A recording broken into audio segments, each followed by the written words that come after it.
So I work with young people who come together to make media. They come from a couple of different countries, often working with development organizations, and make media under the charge of civic engagement or social change, justice kinds of issues. They work together to produce a series of video projects, working with Plan International and Amigos de las Americas.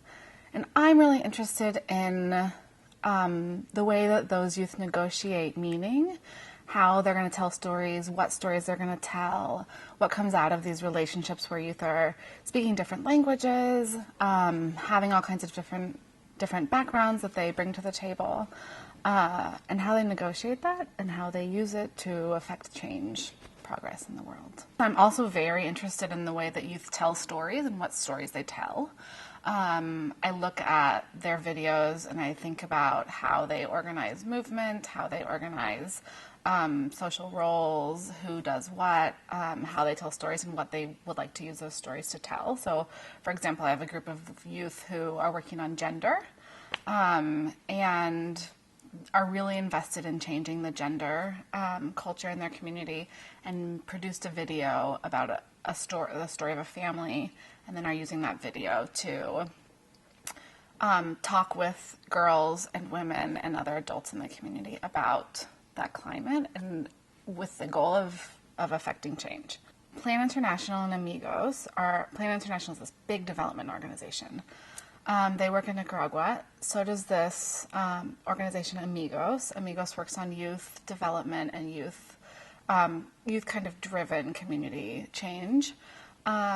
Those two organizations partner together to carry out this media initiative.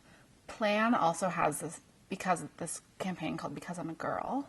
And given that a lot of my youth are producing about gender, and there's this climate of Because I'm a Girl, these other girl programs, I think there's quite a bit of work being done right now about gender and the figure of the girl and how girlhood is changing, or how the performance of what girlhood is changing. And I think it's something that when we bring international groups of people together, it's easily agreed upon as a topic of social change that youth from a number of different backgrounds, countries, places can agree on.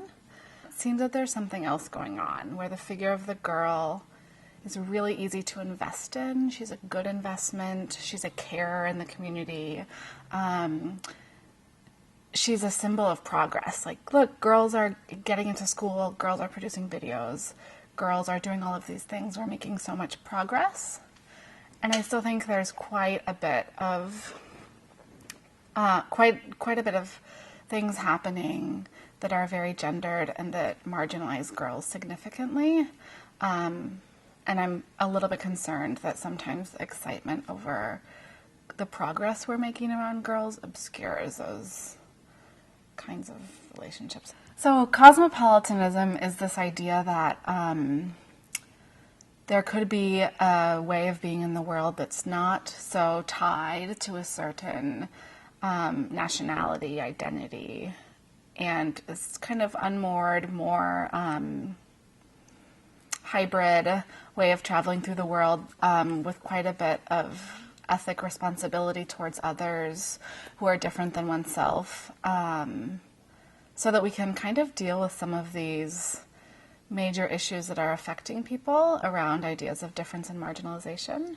There's a big call for that among educational scholars, and it seems to me that the organizational kind of parallel, or the practical parallel to that, is these organizations that are doing these programs where they bring young people together across difference, whether that be national difference, as it is in my project, or other kinds of difference where they bring young people together, and that difference is to be a generative way of thinking in the world.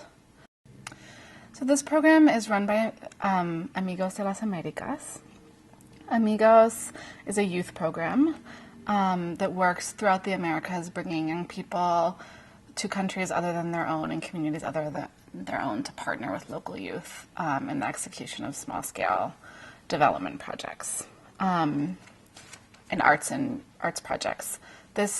I've been involved with this organization for several years. I grew up in it, and I have played a number of different roles. For the past couple of years, I have been developing and running this media project, which I took up because I ended up on this program kind of at the last minute and had an opportunity to work with youth who were really excited about media, and then had the institutional support to move that forward into this other space where we've now been working for a couple of years with young people in media there. A lot of our work with youth, we really want, and when I say we, I mean like me, organizations, lots of people invested in young people.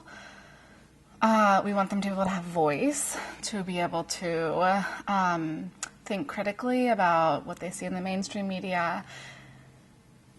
And we do that oftentimes through practices of literacy. So being able to read media and then produce media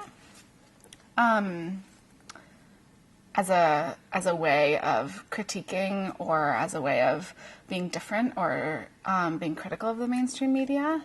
And I think that that's a really important skill. But I think we need to scaffold our work with young people a little bit more so that all of our hope about these programs as progress is not invested in just their ability to tell stories. Yeah, I'm really passionate about media and media production.